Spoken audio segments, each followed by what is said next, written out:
Unang Korinto 1:4-9. Ako ay laging nagpapasalamat sa aking Diyos tungkol sa inyo dahil sa biyaya ng Diyos na ibinigay sa inyo sa pamamagitan ni Kristo Jesus, na sa lahat ng mga bagay ay pinayamang kayo sa Kanya sa bawat uri ng pananalita at kaalaman, kagaya ng patutuo ni Kristo na pinagtibay sa inyo. Kaya't kayo'y hindi nagkukulang sa anumang kaloob habang kayo'y naghihintay sa pagpapakita ng ating Panginoong Hesukristo. Siya rin ang magpapalakas sa inyo hanggang sa katapusan, na hindi masusumbatan sa araw ng ating Panginoong Hesukristo. Ang Diyos ay tapat na sa pamamagitan niya ay tinawag kayo tungo sa pakikisama ng Kanyang anak, si Hesukristo na ating Panginoon.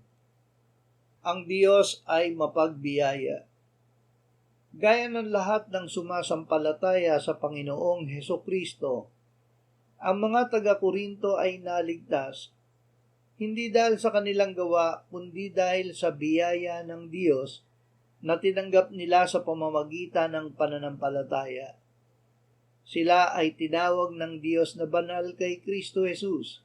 Mga tinawag na banal, kasama ng lahat na sa bawat lugar ay tumatawag sa pangalan ng Panginoong Hesukristo.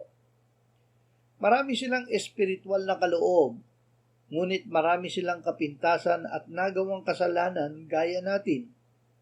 Ngunit dahil ang Diyos ay mapagbiyaya, tiniyak sa kanila at sa atin na ang Diyos rin ang magpapalakas sa atin hanggang sa katapusan, dahil tayo ay tinawag niya sa pakikisama ng Kanyang anak, si Hesukristo na ating Panginoon.